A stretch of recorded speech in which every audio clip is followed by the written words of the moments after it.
Actually, I think this would be more towards the three speakers who are here today to actually share with us like what they have actually um, contributed in terms of the late 80s over to the early 2000s. And I must say that um, I am in debt to them for in terms of what they have taught me and what they have done over the years, ever since a young assistant curator. So for today's discussion itself, we are talking about the manifold roles of women artists in Singapore from the 1980s. And of course, like we're looking in terms of, even though that one of the very earliest records of women's art exhibition was in 1931, um, we saw this spike, revival of interest in gendered issues of agency, production, and labor and representation starting from the late 1980s onwards.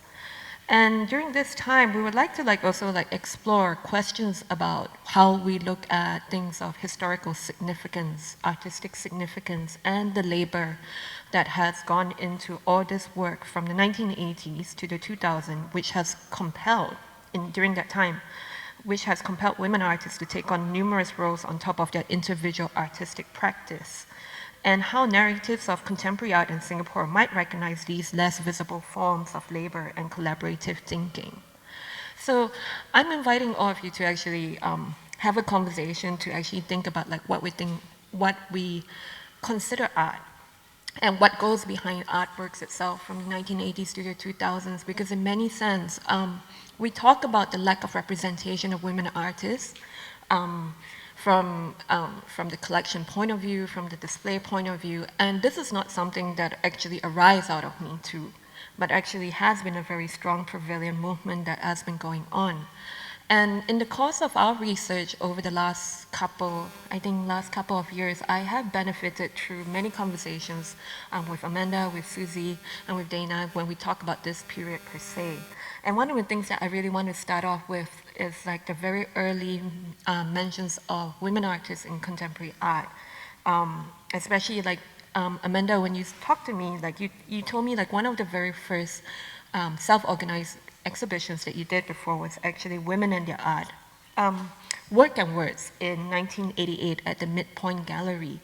And when considering in the 1988, this was the time that it was the National Museum Art Gallery, but I was also I would like to parse into your question about what drove you to actually have this exhibition to happen? Why would you organize it in that sense? That was the late 80s. I came into the scene in the mid 80s.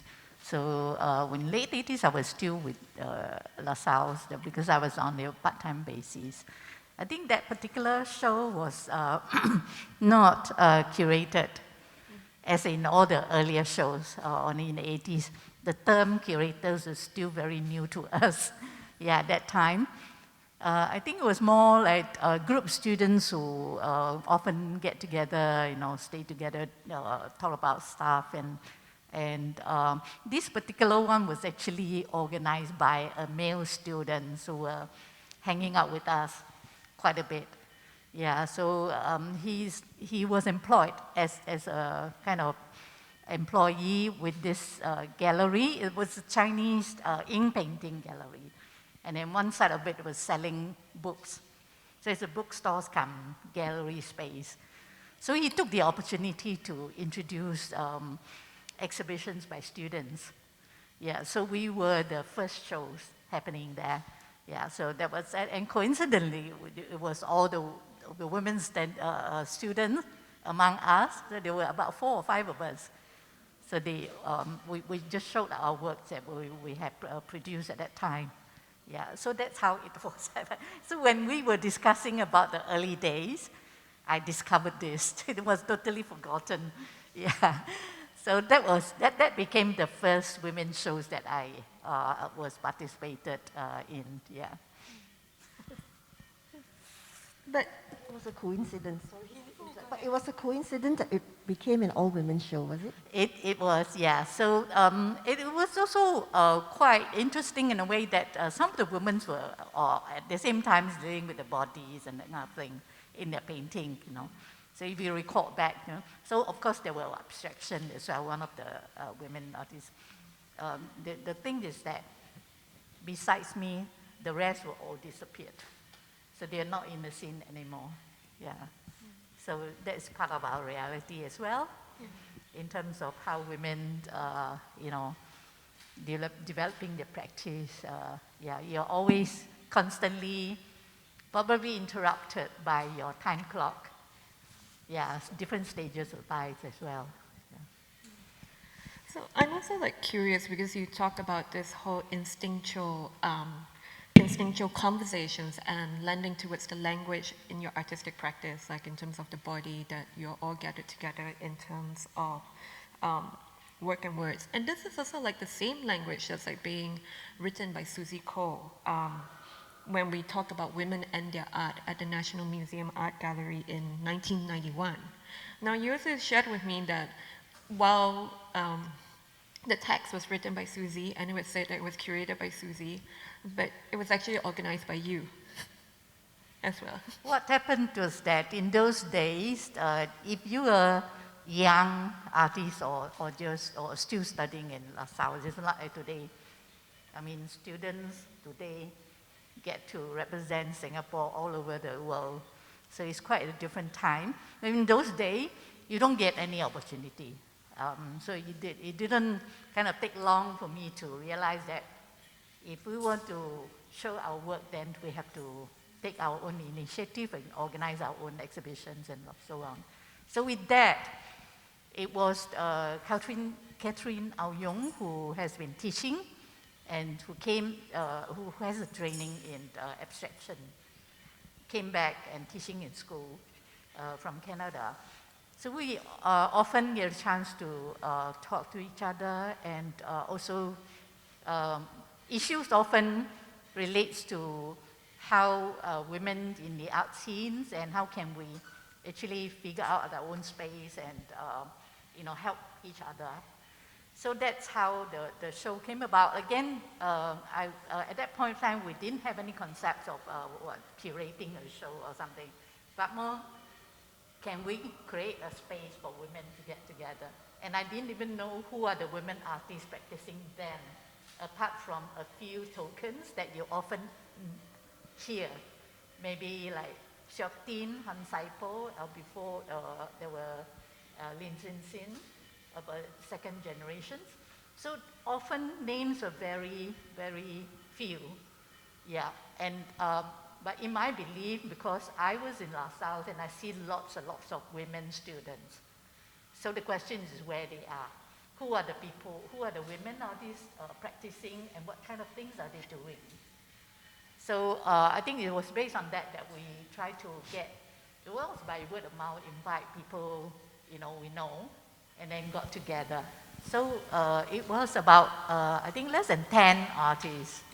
Of course, it was an open invitation to all, but then, even, I think, even in those days, even women practicing may not want to be associated with women's groups or this kind of exhibitions. Yeah, so I think there are about maybe 7 or 8 responded, including some foreign women who were stationed here. Yeah, so we didn't, we have all kinds of contributions, like watercolor, drawing, sculptures, and so on. Yeah, so it was just based on that. I had a very interesting conversation with Hazel McIntosh as well, like in terms of an interview, and yes. like we recounted back, because she was one of the participating artists for Yes. for Women and Their Art, together with Diana Chua and Sok Ting Yes. and things like that. And she mentioned about like how the show came to be, like when we talk about self-organized, when we talk about what you have stated about the lack of the curatorial authority in this endeavor itself. She spoke about it, how it was like sort of looseness of collaboration, and this also echoes later on in other projects, which I will also like tease out in my conversations. And having said that, like given this sort of lack of curators and this whole kind of collaborative approach. Many have also considered that like sort of, well, let's say, a non-institutional approach with regards to curating exhibitions. And I was just wondering, in terms like how you speak about it, like we see it mentioned in certain books, but not all the time. How do you think this is sort of an open question to all three of you, but sort of like, do you think this is a prevailing way that women artists work? That it is not about like a top down, but like it's more like a community kind of. Yeah, it's very much so. I think that's why as louder, women we please. come together. Louder? Yes. You know, but judging from what Amanda you have said, Susie Quay, who was then the curator at National Museum Art Gallery, I mean, isn't that institutional as well? No, it wasn't. It wasn't? Yeah, it wasn't. It was actually among us, and then we needed a space. So we went to approach them. So they have this gap, you know, between exhibitions schedule. So we were offered this gap. I think there were about 4 or 5 days exhibition, which was pretty short for such an exhibition, such a scale. Yeah. So it was those kind of spaces that we try to, you know, take advantage of. I do So remember. Susie Quay was Yeah. one person a personal friend that I specifically wanted to invite and get her involved to contribute to writing. It was also at the same time, I wasn't into words or text. So somebody has to have, you know, to provide a contact for this show. Yeah. So hence she was invited to write for us. So to recall, I mean, NAG was really open to the space being used. You have to apply to use the space, right? At that time, yes, in the 1990s. you have to pay for it. Yeah. You It's have a to pay rented for it. space. Yeah, there's a rental, but I think they waive the rental sometimes. Yeah. So Anyway, in any case, for those who haven't, were not familiar with the space, just now the History Museum. That's the institution, the museum. Yeah. It was once used for visual art. Yeah. Can I add to the point about how women work? Are you familiar with Lin Shi-yun? Lin Shi-yun. She's Lin Shi-yun. Do you know Shi-yun? She's married to Zai Kuning. Yes, Yeah, yes, yeah. that's So right. and for a long time, I at least only knew of Zai Kuning as the artist, and I never thought of I wasn't even acquainted with Xu-yun's name, and of course she was raising their child and everything else. But one of the things, very significant things she's been doing lately is she started a group called the Three Pumpkins, and they do creative work with the community. And it is again one of those.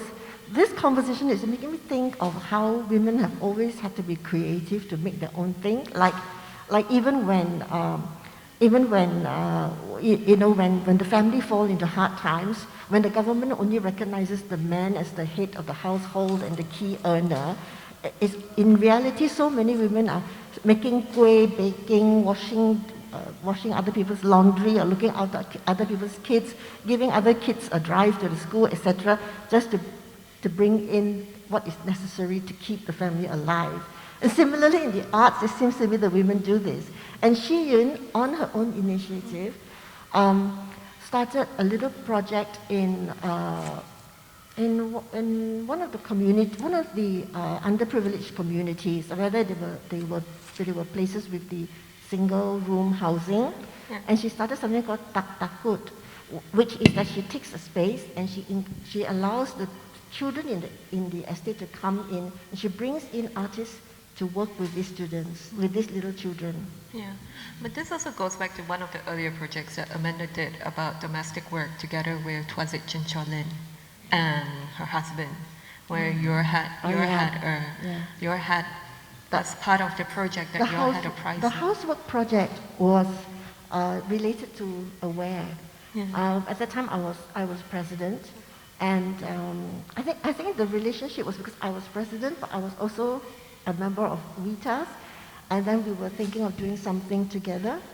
And the housework project was born from a discussion of that. Yeah. Because domestic work being unrecognized and unpaid is one of the major women's issues that we were dealing with at the time. The Singaporean women were riding on the backs of women from the countries around us who has to come and carry our burden so that we can then go off to work in an earning capacity and mistaking that is our freedom, mistaking that we have progressed and we have arrived. Yeah, I recall it was actually curated by 4 women, like 4 of us, Dana, including Dana, Margaret Tan, myself, and Shirley. what's the lady's name in Alliance Française? The ladies in Alliance Française. That's how this was happening in Alliance Française. Yeah, gallery. It was, in fact, in response to, I think, a lot of incidences about foreign maids and then creating misunderstanding within the family. And then there were many questions to ask about how women how women relegate in the end the domestic work to another woman. And the foreign maids or the foreign helpers who has to leave their own families and children to take care of another person's families and children and those kind of things. And I remember with that, I was more interested in looking inward to women ourselves, questioning about values in the families. Yeah, how do we then think about our children being brought up by another person who could be totally quite different from us in terms of cultural backgrounds and things like that. Yeah. So the whole project was not only just about the exhibition to me at that time. Because we started actually with a kind of research survey. We came up with lots of questions, and then we went all over the place. It was an open call again, and not only confined to women.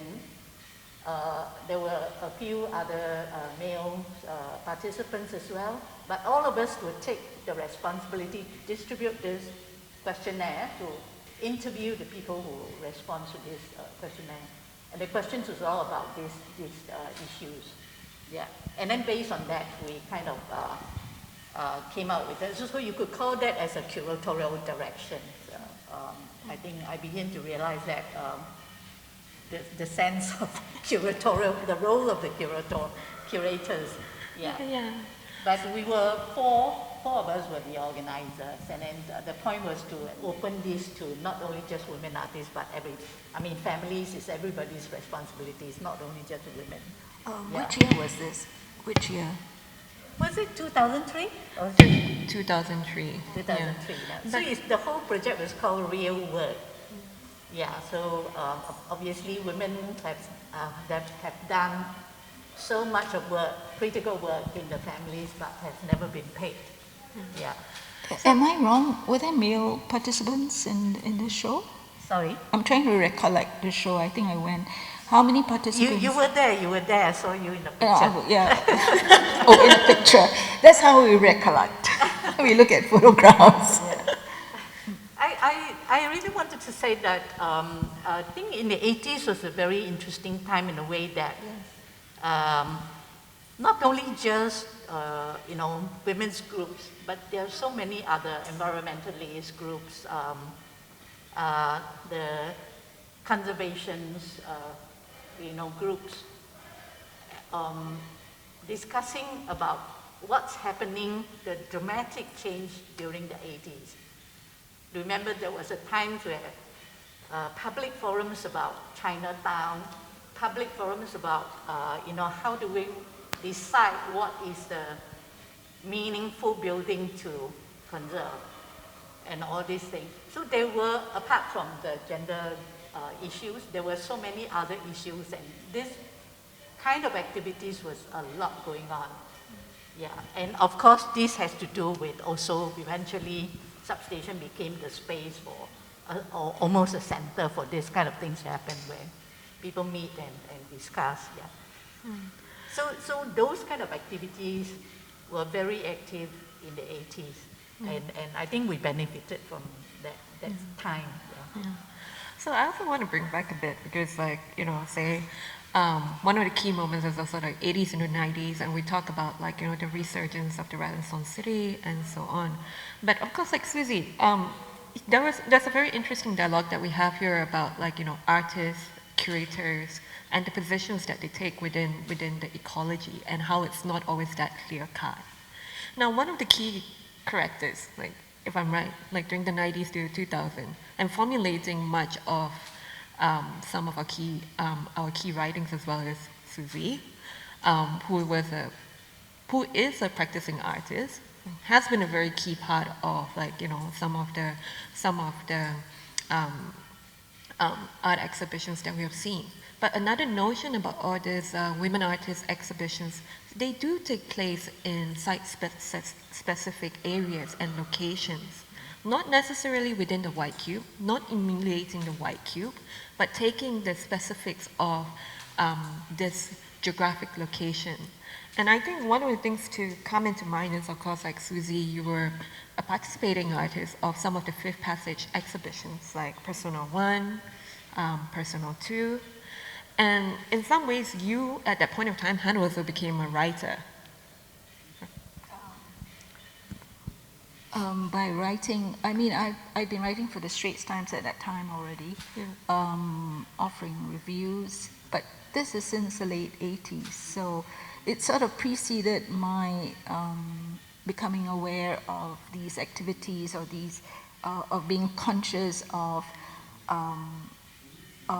the discussion around women in society. Yeah, and I was invited by Fifth Passage to participate in Persona 1 and thereafter Persona 2 and onwards. And I think that what is interesting there, I mean, coming back to the idea of the non-institutional, is that yes, I think a lot of these discussions were very spontaneously coalesced with groups within groups, you know, within cliques, and certainly the institution had a very different handle on what is displayed in the museum or what kind of exhibitions, and also I think the nature of women in the art, the nature of their presenting or representing, working off-site in the sense of outside the museum became very interesting because that also allowed the question of using materials which are unconventional in the arts, but more, you know, the domestic, more something which we work with, extending the idea of what is art. Yeah. So I think Persona 1, Persona 2 allowed me to reflect on these as legitimate, validate it, and from there it went on to my thinking about chimes, hope at chimes, and I do not know what else after that. I can't remember. You had the show at the Esplanade. What? Esplanade Tunnel? The project? The Esplanade Tunnel. What did you Oh, that? oh. Window? Oh, you mean CityLink? Okay, Esplanade. Yeah, yeah. Your graduation show, like graduation project, yeah? No. At CityLink, You were so creating that. yeah, we colonized some of the shop windows, and again, it was in a shopping mall. Beautiful shop windows. You know that linkway that led from CityLink to the Esplanade. So you have about 5 shop windows. So for about 4 years, Jennifer Teo and I curated the space there. And yeah, we started with a bang because we started with a show called Precious, and we had women artists. And from Persona 1, Persona 2 chimes and all that, we realized that community or interaction with with people became an interesting element. And because they were shop windows in such a common passageway, we had people come in to do the origami, to write on the walls, and all that. So it was quite interesting. And that show, Precious, was by 5 women artists. Maybe more. Actually, I don't know. recollect. I had a piece in it, but I don't know whether I was. You I don't know if I was among I the know 5. Shirley was one of them. Yeah, Shirley So. I was in a group, maybe together with Shirley. I did something called breast pockets. Cool. Breast pockets. So these things happened many years back. Yes. We are going back 20, 30 years. So I said that this is a sort of reunion that we should have more often, over tea, wine, sake. Yeah. So let me remind you, Susie, you were the one who wrote for us at the Women in the Art.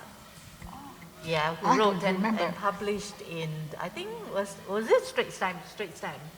At that point in time, you were writing for Straits Times, writing art. Yeah. Well, I remember that. What did you call it? That project at the tunnel. City Link Mall. City Link Mall. We call it tickle art. That's right, tickle art. And I remember thinking that it was such a prime example of how women are like the company that we're in. I mean, they just take whatever opportunity that's in front of them and they turn them into something, right? Whereas some other type of women, like yours truly, tend to kind of sit around and wait for things to fall off the sky. So these women fall off the skies for me. I've been quite a beneficiary of all the initiatives that they have taken, because I think that I remember Amanda's time when you were working briefly for the substation, and you organized quite a lot of conferences and forums, which also have the element of women participation.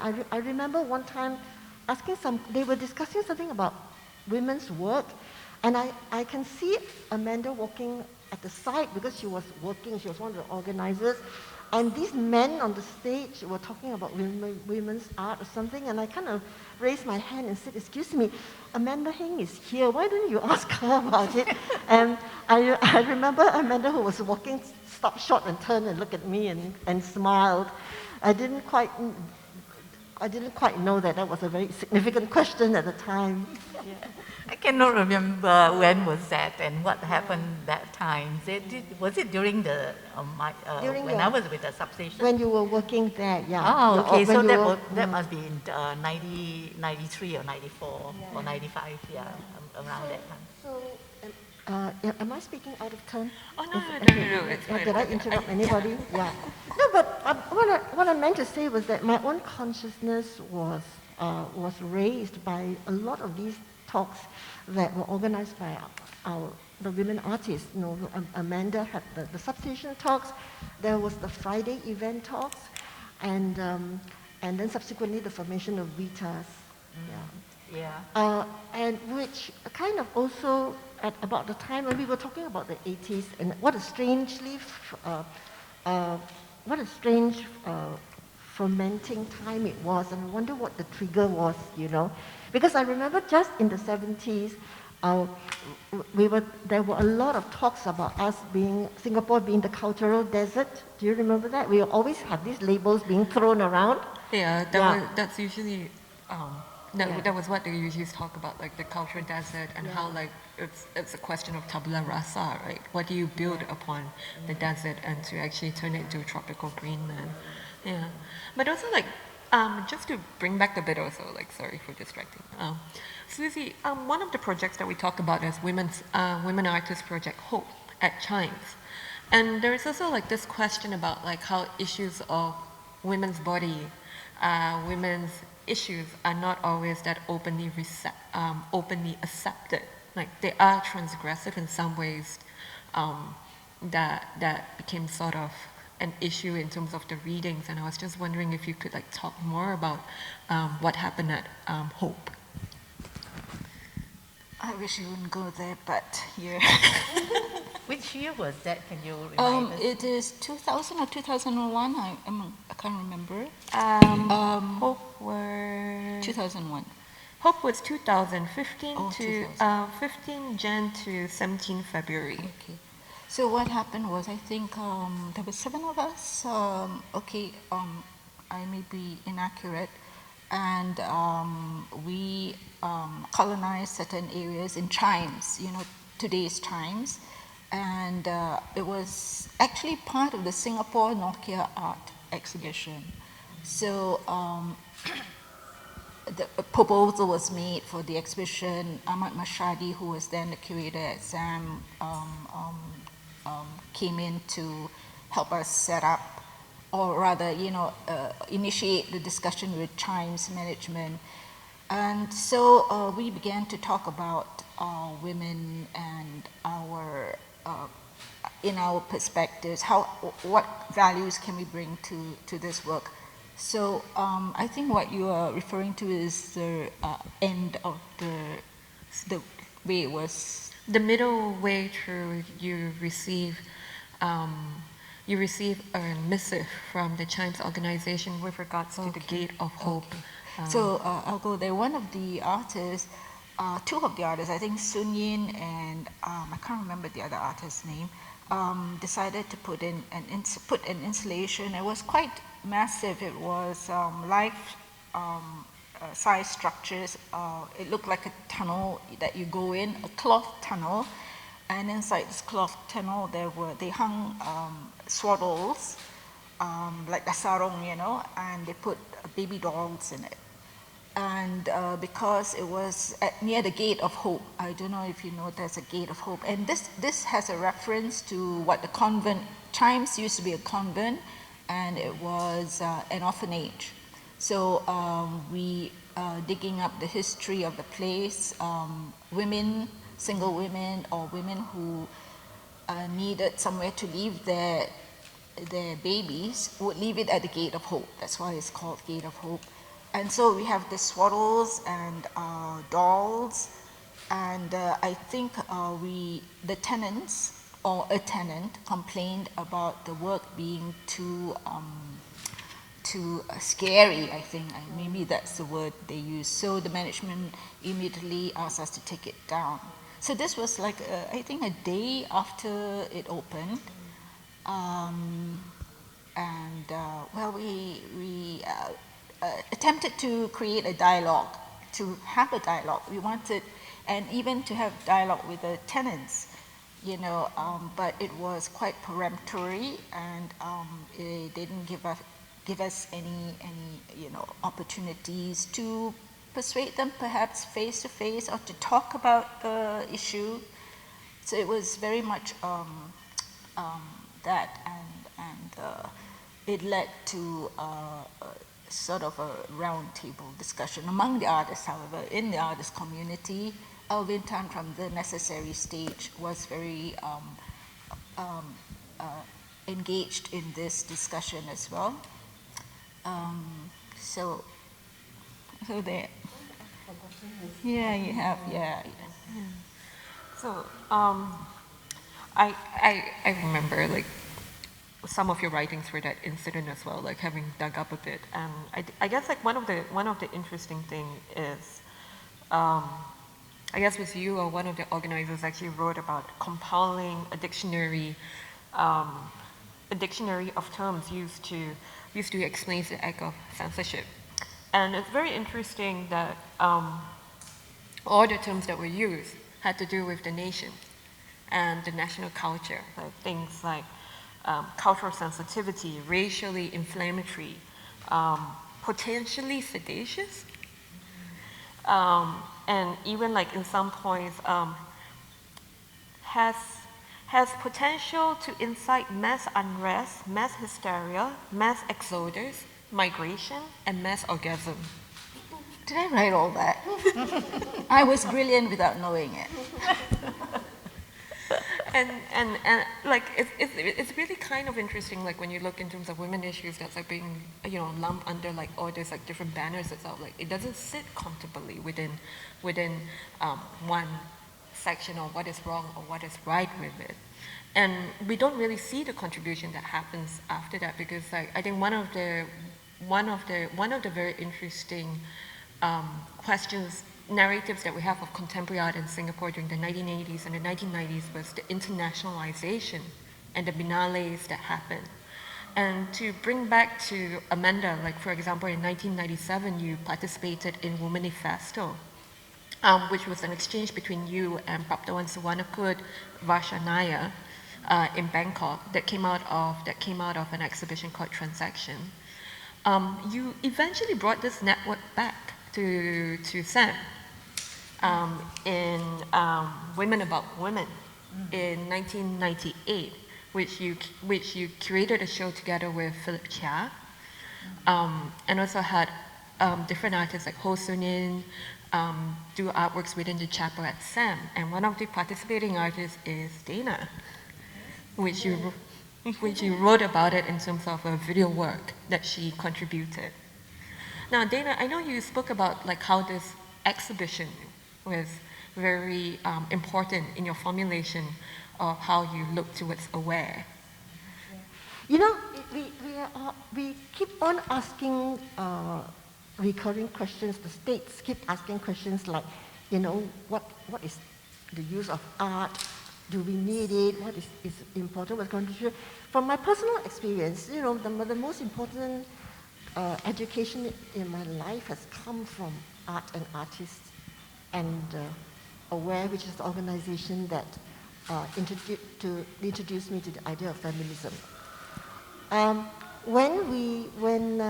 When Amanda, I remember this so clearly because at the time in the 80s I was a young mother. I am the most unaware woman raised by patriarchy and not knowing anything, the frog in the water, you know. And also, I think looking into art, looking into being an artist, but not quite yet understanding what really it means to be an artist. And for some reason, I've always been just a bystander. I mean, somebody along the way, looking very interestedly at what is being said and what is being on show. But the whole internal process took a long time for me to actually be activated.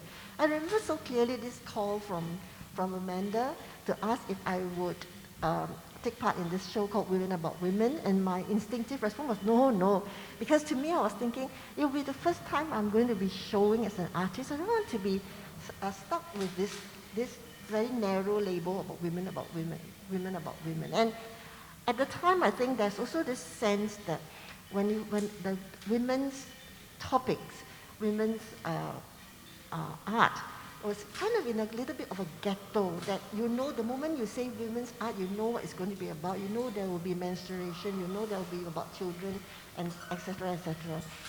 But I also remember very clearly that the moment I put down the phone, instantaneously, the thought that came into my head was, why not?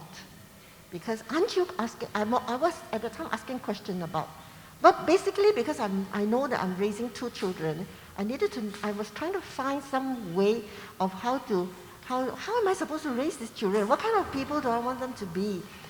And so I called back immediately and said I will do it. And I then embarked on this project where I decided that I would go and ask women. Learning from Amanda, I think I will do a survey. I will talk to women and find out what is it that drives them, what is it that moves them to do what they do.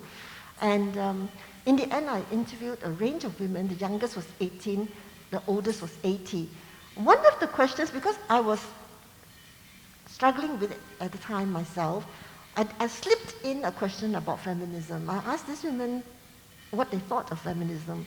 And all of them, without a single, exception, all of them said, I'm not a feminist. And I don't know about it, I don't believe it. But then, everything that they told me they wanted of life suggested to me that isn't this what feminism is trying to get at for us? So why do everybody reject this label? And then I thought, let me go speak to some feminists. And who are the feminists? Where do you find feminists in Singapore? Aware. So that was how I actually got to meet some of the leaders at Aware at the time and eventually volunteered with them. Yeah, because this recurrence that we talk about women artists representation and doing about issues as well is a very interesting thing that also recurs in Women Artists Project, Susie. One of the things that was written about was like how Women Artists Project rejects being a feminist organization, but sees itself as being making a safe space for women to talk about their own issues itself. And I was just wondering, like, with regards to this whole, like, you know, are women artists feminists, or are they ideologically, like, you know, moved towards that, or is it just an inherent practice on their side, intuitive towards talking about such subjects, and whether you could talk about it? Like, there seems to be a correlation that happens. I think that I noticed, because you asked me what were the relationship that Aware had with women, and I remember that very earlier on in the Constitution, where you have to list the type of activities that your organization is expected to do or will do. And I remember very clearly among them was the promotion of women's work, women's art, women's issues. So basically the idea of the organization was that we need to be able to enable women to be to reach their full potential, whether it is through the family, to art, to whatever it is that they are interested in pursuing. And it felt to me when by the time it's also that particular period. By the time I decided to start, that was a very interesting thing, because I had already got this connection with Rita's and Amanda and the art, and I was about to sign up for the BA Club course at LaSalle that year, and then it was truncated because I felt that Aware needed me to stand as the president at the time.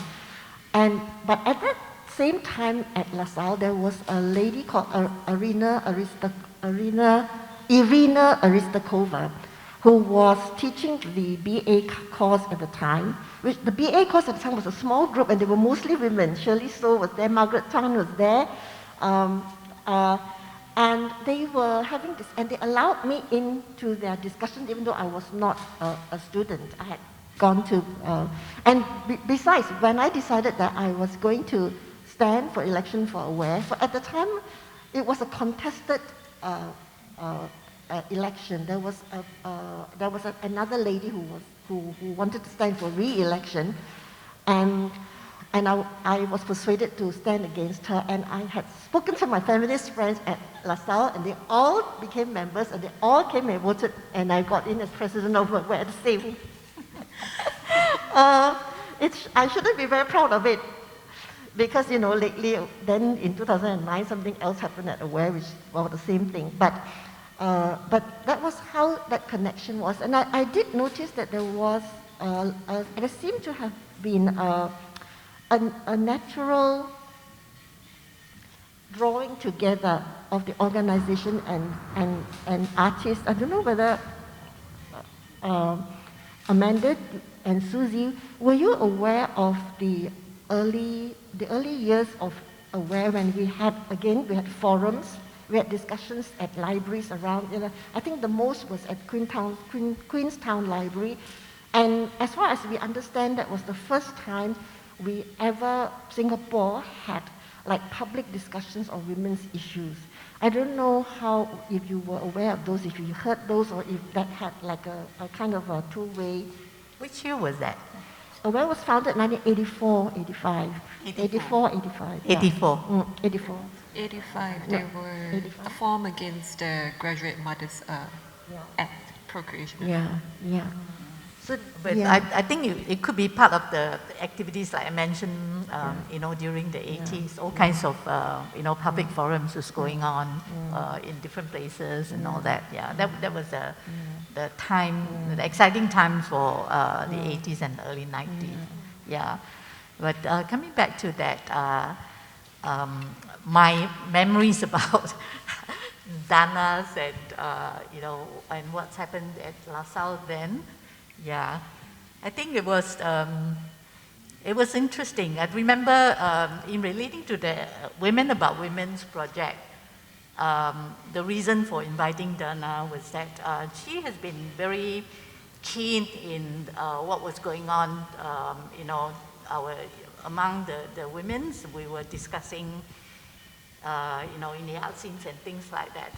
So there was the beginning of maybe consciousness of, you know, feminist movements, and it wasn't happening here, but then we have these aware things that we just begin to understand, you know, the collective and so on. Yeah. So I saw Dana, who has just begun to have contact with Constance. Was it because of the Friday event? No, my contact with Constance actually started with me. Yeah, with the Women for Women project. What I remember was that I had this Friday event at the substation, and that Friday was a series of public forums, and then on every Saturday, and we would invite different kind of speakers, and there were about 4 themes that we were discussing. For example, funding, censorship, and then I think it's community and art, and then women and art or something like that. So Constance was invited as a speaker at the last sessions when we discussed on women and art. Yeah, but of course I knew of Constance Lingham way before, during those public discussions and so on. So I didn't know you were there. Yeah. So when I think this project, it was interesting of her begin to approach Constance, and then of course she's a very appropriate, iconic figure, to learn about how she develops to be conscious of that, and her you know, the womenhood and the roles in societies and so on. Yeah. I think before that she also has some interview with me or discussion with me. And then apart from the discussion, there were also photo taking sessions, creating a kind of portrait. Yeah, so I remember still this portrait that you made of, yeah, women's, she approached another women's making this, yeah. But with the project itself, the interest was to highlight and at the same time pay tribute to women who has actually been quietly making contribution to societies but not being written. Yeah, so that was about Women About Women.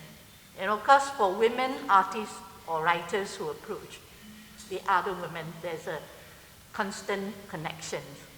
So, but that specific project was in collaboration with the International Film Festival. That's because I had for a long while volunteered as a film usher at International Film Festival. So I worked also very closely with Philippe Chia, the film programmer director of the International Film Festival then. And the substation is often the premises for all kinds of workshops and also the film presentation. Yeah, so there were all these relationships as the contact. And with Women About Women was, there was a criteria, it was literally curated, finally. Yeah, so it was these ideas of engaging women artists who were engaged with film, video, projections, performance work, and so on, to provide an insight into, you know, the psyche, the women's psyche. in the contemporary world. Yeah, how do we deal with all these ever-changing new technologies and so on? Yeah, so that was the criteria for that. So we were fortunate because of collaboration with the film festivals, and of course there's a lot of contact with the outside world, so including Silver Shelley, who was from the United States, who has also been participating with the film festivals in Singapore before. And then we have also Mako Idemitsu from Japan, USA and Japan, yeah. So she was one of the pioneer of video artists in Japan. Yeah, so we got to have contact with all these different people. And of course, there were interesting artists in Taiwan who make films about another choreographer and how she started the companies and that kind of thing. And eventually the company was burned. And so there was all these very interesting stories going on. Yeah, and personally, I was also at the substation having the chance to meet with lots of different people from different fields, or women from different fields. The women's writer, the Chao Bao journalist, and then there were the theater women actors and so on. So they became the kind of immediate guests, included in the list. Yeah. Yeah.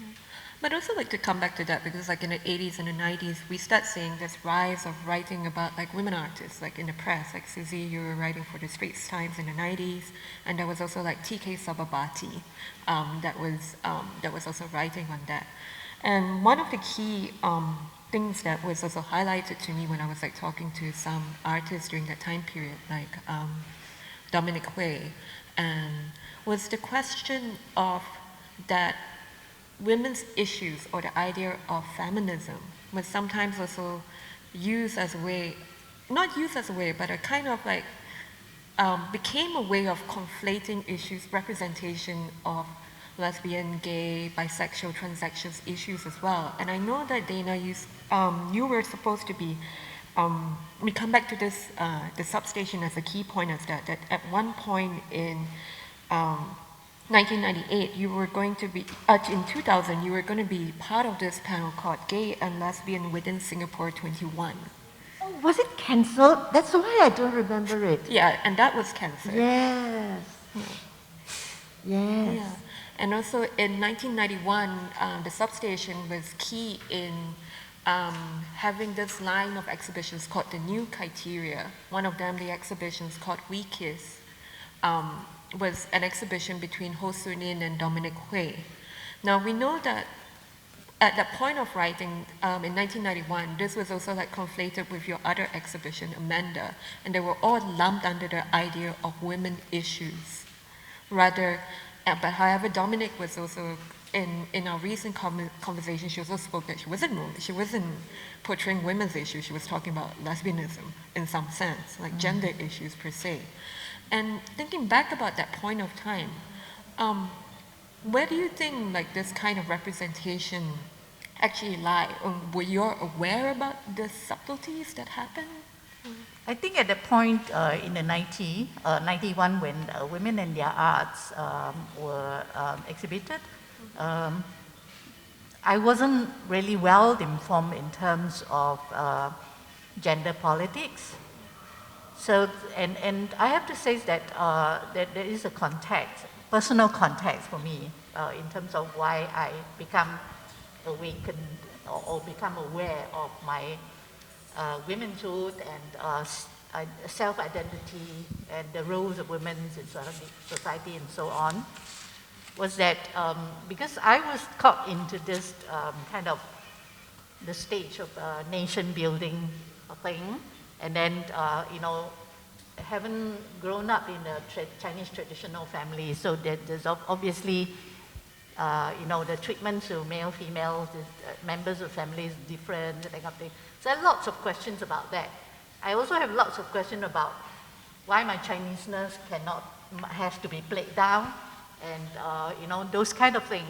So I was actually caught in that situation, having to figure out for myself what does it mean to be a Chinese, what does it mean to be a woman, and what kind of role is that, who decide what we should be, you know, those kind of things, yeah. So in other words, my dealing with feminism was actually under a bigger context of gender politics in the midst of nation building in Singapore history, the different developments here. So I can't speak for the other women, but this is my personal search, yeah. And so women and their arts at that time have no consciousness about other forms of, you know, gender politics, yeah. And I think it was only when I was overseas, I came into full contact of feminism, and then the gender politics, the colonization, the post-colonial, post-modernist debates. So the whole thing becomes so much broader, so much more complex, and so much more interesting. Yeah, so if you have some ideas how I develop my own practice, you would see they are still under these huge umbrellas of identity, but then they are in different areas where I research into, for example, the memories, the traditions that I ask, that I inquire in relating to nation building, and also the role of women in the early stage. So it was actually a big struggle when Qinyi approached me. There's these things that happened 30 years ago where it was an urgent issue then for me to deal with. Yeah, and it's difficult for me to actually talk about it now that everything I have done for that period of my time. And the practice has since been developed into something else. You know, for example, like I would say that you know, the very critical ideas about what is asking myself what is more important than to advocate for women's role or to advocate for the art. My decision was obviously the art because I need to put my whole life into it to you know, prove to myself that I'm truly committed in this area. So I have no time for other things. Yeah, so there were these struggles between me. Yeah, and also in the course of my development, there were all these negotiations has to be done. Decision to be made, where can I focus on my time and all that. Yeah, but also I don't see them as oppositional or contradicting each other. They are actually all part of the decolonization process or modernization process, if you like. So this is what I felt we have been denied of. We became suddenly modernized from a fishing village to a cosmopolitan city, but the human nature, the human being haven't got the time to deal with all these emotional struggle, negotiation. So that was how my practice were based on. And I have to say that the whole practice were based on very personal development, tracing, and what I have witnessed as an individual in this country, and also how the country developed, what drastic changes we make, what kind of policy we have, and what kind of impact it has on an individual. And that's how I developed. So this is more of like the overview context for the whole you know, practice. And obviously gender politics is a very important part of it as well. Sorry, did I answer your question? I think generally there was a sense, or similarly, there were very little understanding of what being lesbian is, or there was very little understanding, knowledge of what being not heterosexual is, not heterosexual Chinese is, you know. There is the assumption that if it's a women's issue, if you're a woman, your sexual orientation is something else, and it comes with its own set of difficulties. But then what affects women still affects you. Availability of housing, your position in society, the opportunities that are withheld from you remains the same. So that was the kind of umbrella that at least Aware was working under. But of course, because we really committed ourselves to supporting women of any ilk. So when we, and as a heterosexual person, I did make it was a kind of a personal commitment that I will speak up for my lesbian friends, because it seemed to me that the only way I can get my other heterosexual friends to understand, what it is that if I spoke, because I imagine that there'll be, it's like you speak the language that they can understand. Okay, cool. Yeah, I think we're about wrapping up, and we're going to be opening up the floor for questions. We got 15 minutes. Any questions?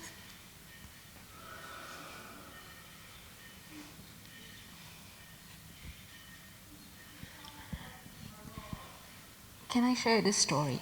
Touching on LGBTQ, I think in the early 1990s or late 80s, the term LGBTQ did not exist.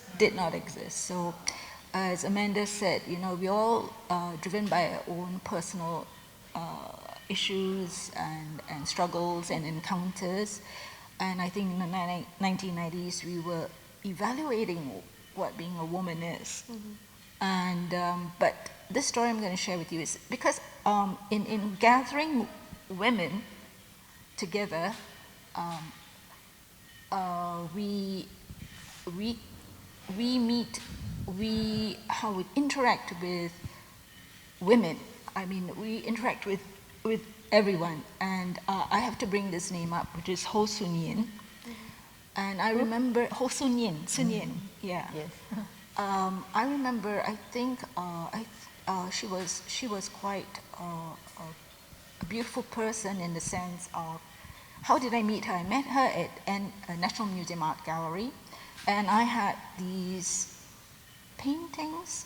I must have had paintings of nudes because she came up to me and she was interning there or working there, and she said, these men, they come in with umbrellas and they visit the gallery. They drop in the gallery. And it was interesting.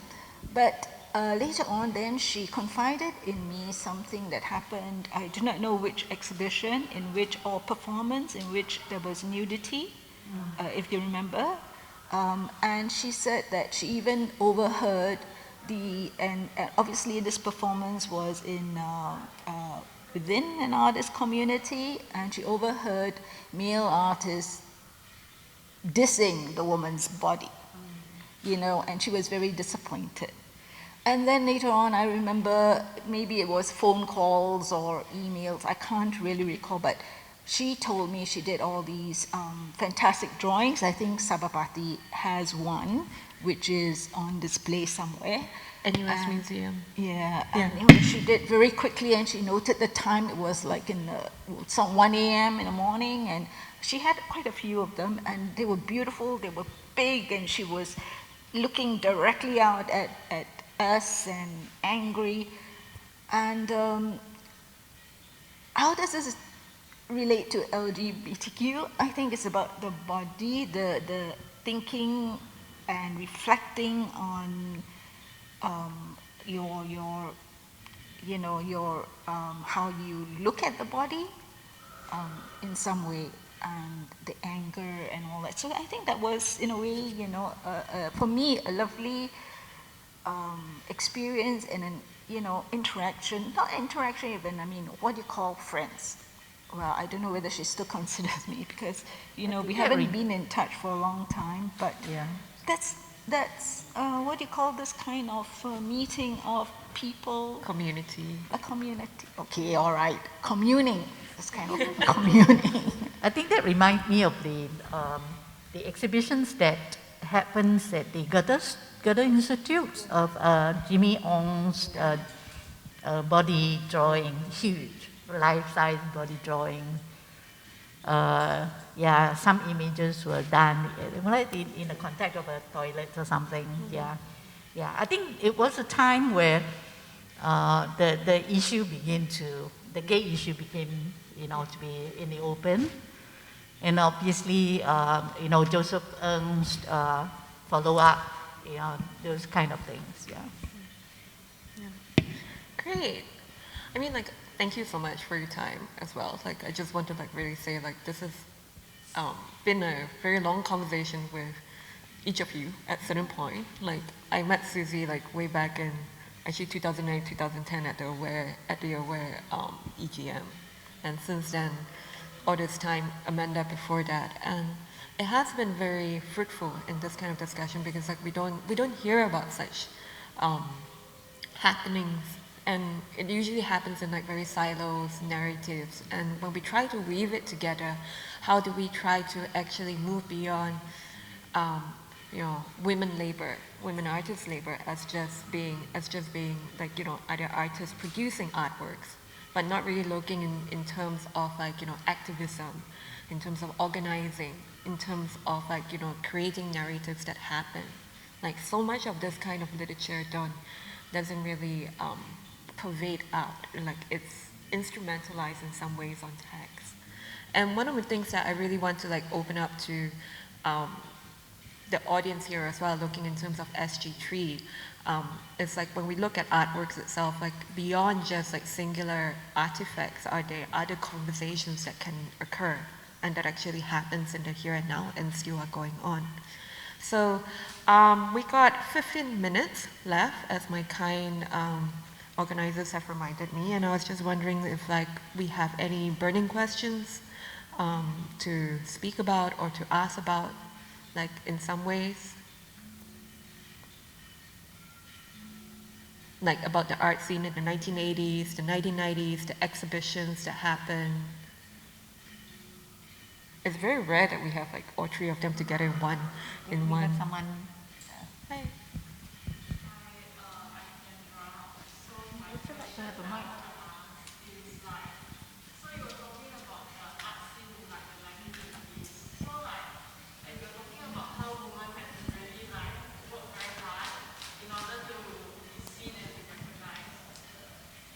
So what I want to ask is like, is there any improvement now in the present day, like in terms of the opportunities and whatnot, and then like what do you think in the future, like for women artists, is it going to be better, or do we still need to like work very hard for opportunities? Yeah, thank you. I didn't hear the full question, sorry.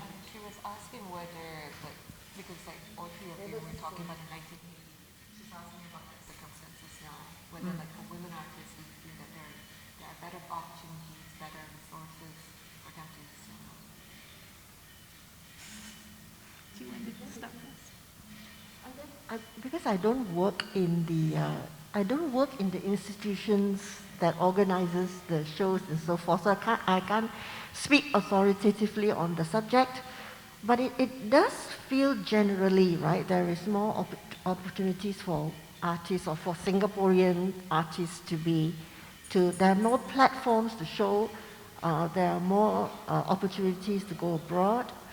There is also, I think, more awareness that I hope it filters down, but on certain level, there's more awareness that you're going to be gender inclusive.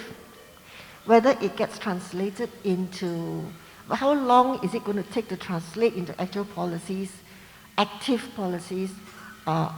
One can't say, right? Yeah. But what remains, I think, is, in fact, I have a general sense that people today just get together and do things. Writers have writers' group. artists have artist group. And they don't sit around to wait for some policy maker to say, now's the time you can do this anymore, right? And I find that there's a sense of that. There's more of that, in fact, today. There's so many independent artist groups now. Whether they're solely dedicated women artist group, I'm not sure.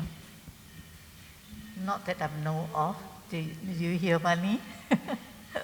I don't think younger women today feel the need for this women's groups or something like that, maybe.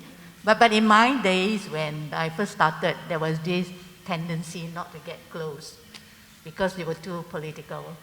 Yeah. But the fact that Qinyi is making that her research, so that obviously a big change, because over this whole 30 years of practice, even though I, produced the work and all that, but there weren't actually effort to, well, I'd say sometimes I get invited to speak about my practice, yes, but there weren't efforts like this, making the issues the focus for discussions, or anything like that, by the institution. Yeah. I remember, thanks to Qinyi for reminding me, writing about, in the 90s or 1999 about, the Georgette Chan was only interviewed and tried to, understand her practice in her 70s when she was already paralyzed in hospital. And that was done by Constance Shear, our first women curator with the institution. Yeah, so you can imagine what kind of positions we have, in terms of, in the local art scene. So I hope all these will change, and I also hope that for women who are engaged in the art industry, whether you are feminist or not, it didn't matter. But I see that, or personally, I do feel that even if I, take the directions of defending the gender politics and all that, but what is more important is that are we all not looking forward to that ideologies or ideals of, having diversity? How do we begin to learn to respect differences? Without that, can we achieve that diversities that we, claim to want to have? Yeah, that's my hope, my wish. Just in case you're interested, this was a paper that was written in 1999 by Amanda. It's in the Beyond the Future papers from the Conference of the Third Asia-Pacific Triennale, from Triennale of Contemporary Art in Brisbane. It's published under the Queensland Art Gallery publication. Qinyi, it just occurred to me that you might be best placed to answer that question. How do you feel about it? Sorry. It's a good move, Dana. Sorry, it's a conversation. I think there's greater awareness towards gender representation these days. And also to understand the language of space. I mean, different platforms have different methodology in terms of display and opportunities. I have to say, when I first started out as one of the youngest assistant curators, it was back then was like early 2000 was like really, really hard to actually look at women artists. But these days, like you really get more information going out. And I do find that younger artists these days do have more independent means or an opportunity to actually display and to circulate more than what was in the, I would say, the early 2000s when internet was just getting on and you're still on your 56K modem. Also, I get a sense too that more and more people are not looking to the so-called institutions for support. It's like, I don't have to show at SAM, I don't have to show at the National Gallery. I just make a show, as we said earlier, right? We just find the site, whether it's a shop window, whether it's a back lane, whatever that's available to us. I think that spirit has grown even more today. I think maybe it has to do with the social internet space, social media.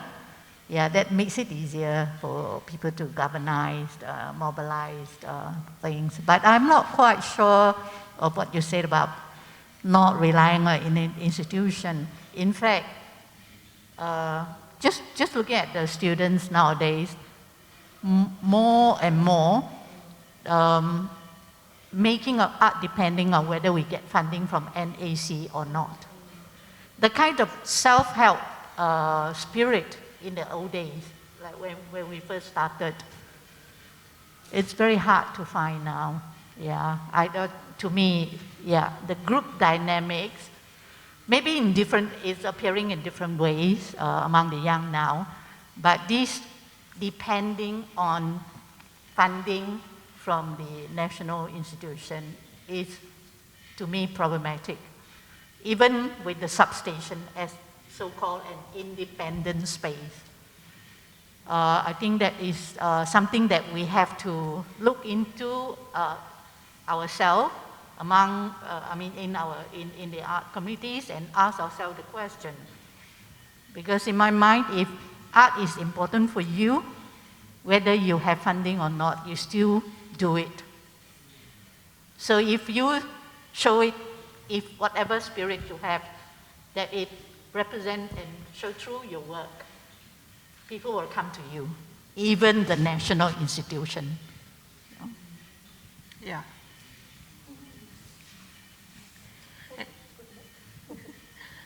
One more minute or one more question? Oh. Any other question before we end off for this afternoon? I don't know if it's raining outside or... Yeah. Oh, it is? Oh.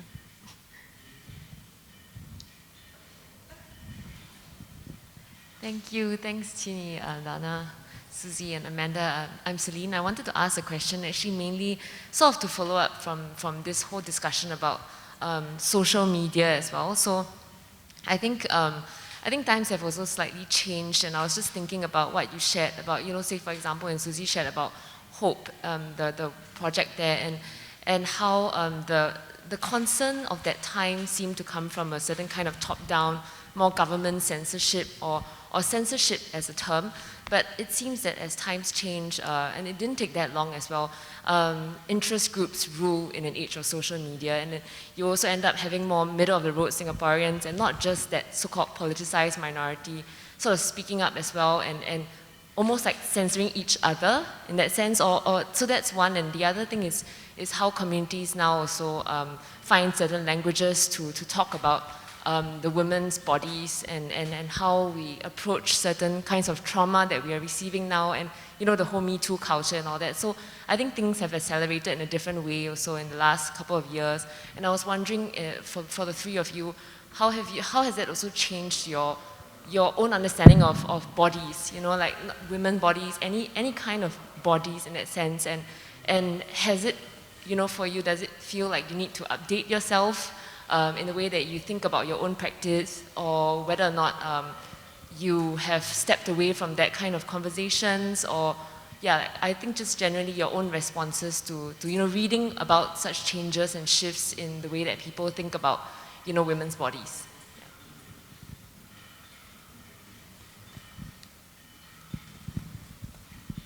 Well, I'm a fan of Donna Haraway. So we are talking about the cyborg and the non-gendered and the ungendered, and what is the future. But at the same time, in the present, I'm a new grandmother and, daughter, granddaughter. I do not know what the future will hold. So we are tied to our bodies. How do we view our bodies? We are tied to it.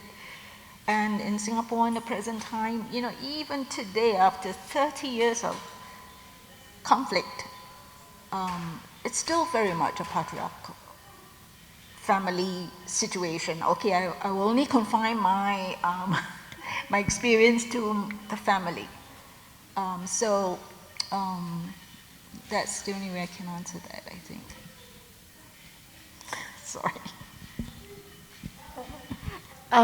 You know, as far as I'm concerned, my art practice has only just begun.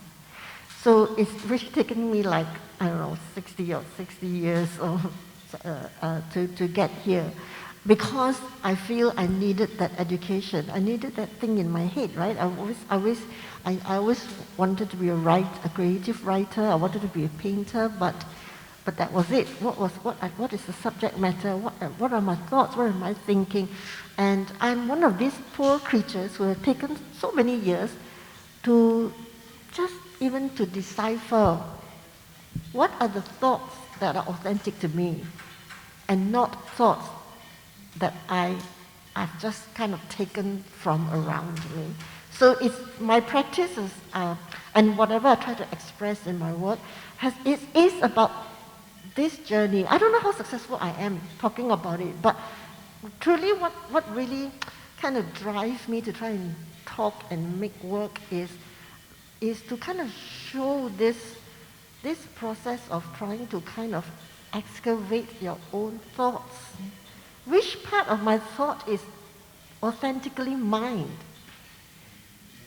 and not something I received, you know? So that's it.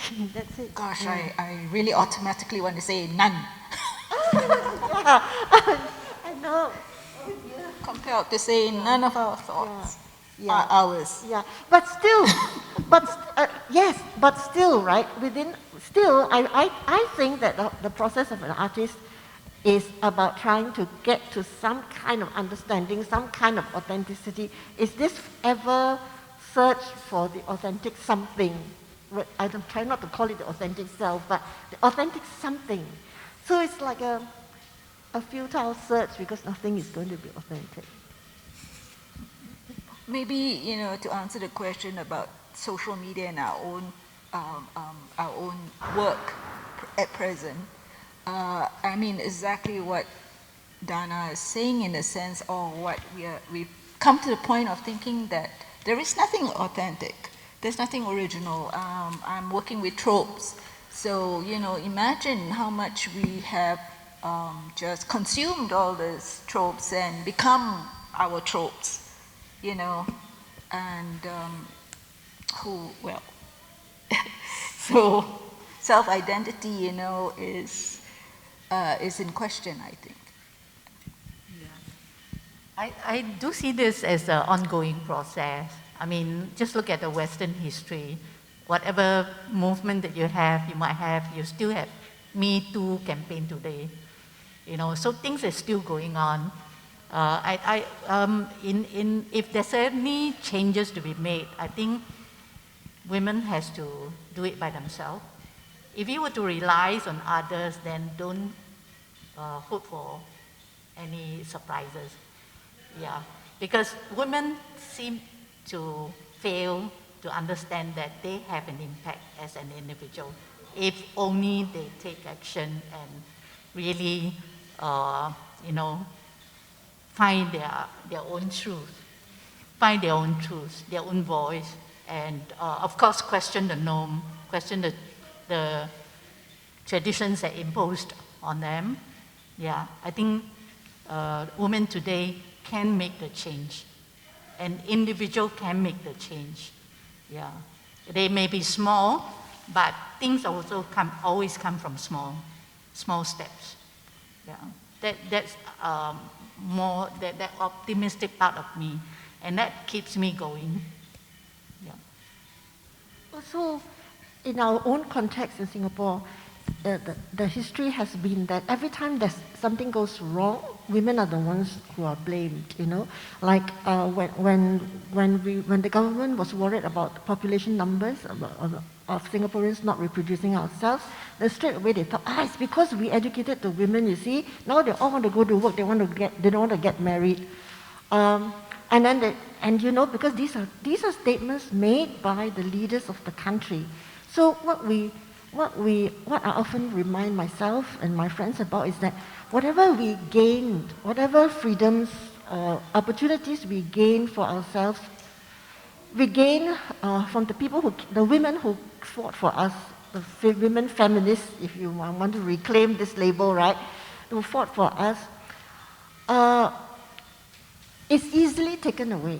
As long as the society, the people running the country does not understand, they think that whatever it is that, as long as they remain patriarchal, they will think that whatever we get is out of the goodwill of the male leaders. Out of the goodwill, the day the goodwill changes, something else can happen. So I think that basically remains true. That's why we still have Me Too campaign. How long we've been talking about sexual harassment? How long we've been talking about the glass ceiling? How long we've been talking about, women in the household, the problems that we have? How long? Generations. And we still have the same problem. It's a very stirring cry to actually end this session on, given that we're nearly the end of it. But I would like to say thank you all, thank the audience all for coming, especially under COVID situation, and also the speakers. Thank you all for coming together. Thank you for having us. Thank you. Yeah. Yeah. So before we end off, I think some of my colleagues will be passing around a survey form for you to sort of express your interest and whether you would like our in-gallery talks to go on. I look forward to seeing all of you again, some of you familiar faces, and hopefully at a time where we don't have to wear masks. Yeah. I don't know. Yeah. Thank you so much, and have a good weekend ahead.